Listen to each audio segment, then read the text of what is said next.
Hello guys, good morning to all of you students. आज हम लोग देखने जा रहे हैं लंबर प्लेक्सिस। ठीक है, तो आज जो हम लोग देखने जा रहे हैं वो लंबर प्लेक्सिस है। लेक्चर 14 15 में हम लोग देखे थे अडक्टर कनाल। ठीक है, तो अडक्टर कनाल काफ़ी इंपॉर्टेंट टॉपिक है दोस्तों, आप लोग पढ़ लेना। और इसके पीछे हम लोग देखे थे फीमोरल कैनाल, ये भी बहुत इंपॉर्टेंट टॉपिक है। एक इसके पीछे देखे थे फीमोरल सीथ, ये भी इंपॉर्टेंट टॉपिक है। और इसके पीछे देखे थे femoral triangle, this is the most important topic. तो आप लोग जो भी मैं पढ़ा रहा हूँ बहुत ही इंपॉर्टेंट टॉपिक है। एनाटॉमी का सीरीज चल रहा है।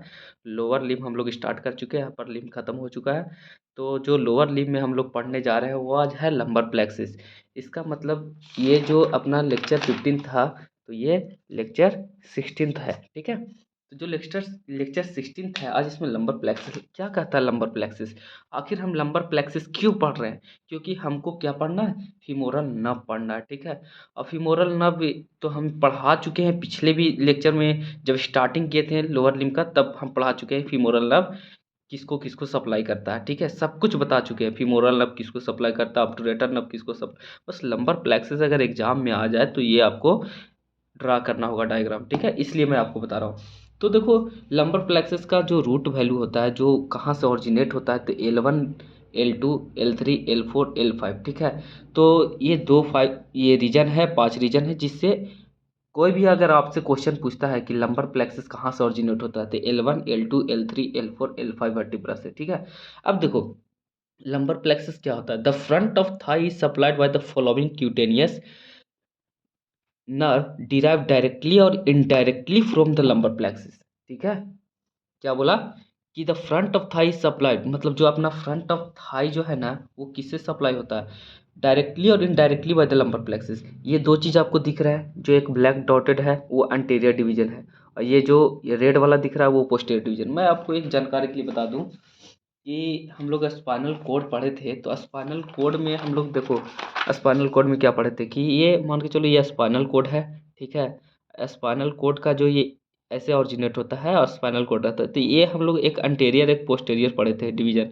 ठीक है, यहाँ से देखो ये जो निकला अपना ये है स्पाइनल नर्व है। ठीक है, और ये आगे जा करके दो पार्ट में डिवाइड हो जाता है, एंटेरियर और पोस्टीरियर रमाई। ठीक है, और इसके आगे ये जाता है, दो पार्ट में डिवाइड होता है एंटेरियर और पोस्टीरियर। ये हो गया एंटेरियर प्राइमरी रमाई, ये पोस्टीरियर प्राइमरी रमाई। ठीक है, और ये जो आगे जा करके डिवाइड हो रहा है दो में, ये है पोस्ट एंटेरियर पोस्टीरियर और ये एंटेरियर। ठीक है, तो ऐसे होता है आगे जाके डिवाइड। तो यही जो अपना L1 जो है, ये जो ब्लैक वाला डॉट दिख रहा है वो अंटेरियर है, और जो रेड वाला दिख रहा है वो पोस्टेरियर है। ठीक है, तो जो अंटेरियर है वो L1 से देखो देखो L1 से क्या क्या निकला। L1 से एक डायरेक्ट नर्व गया है जो दो पार्ट में बटा है।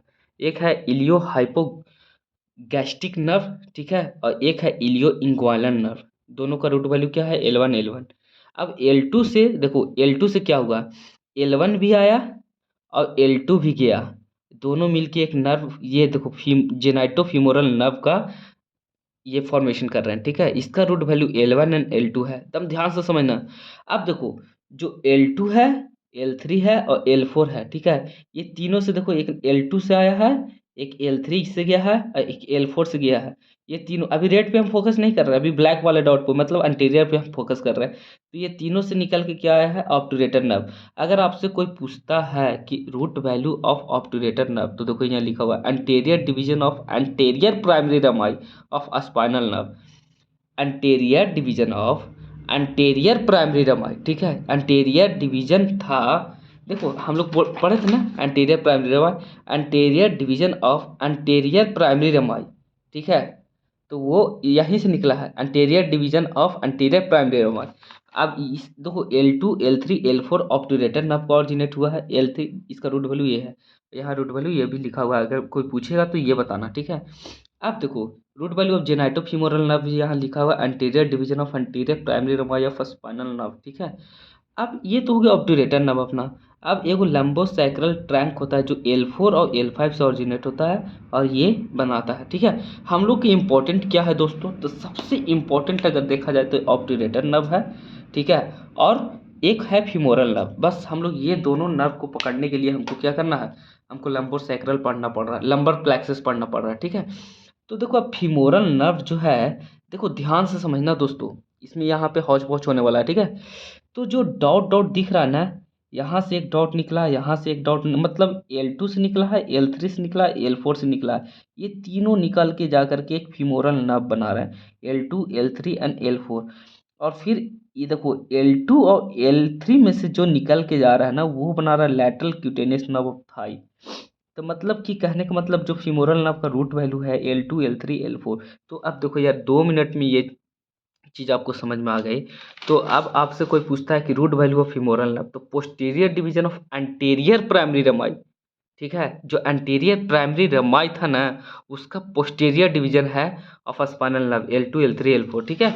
तो अब अपना ये जो समझ में आ गया कि क्या होता है लंबर प्लेक्सिस, ठीक है। अब हम कभी कंफ्यूज नहीं होंगे, कोई भी एग्जाम में पूछेगा, कहीं भी पूछेगा लंबर प्लेक्सिस बताओ, तो आप लोग ये अच्छे से बता देना उसका रूट वैल्यू ये है।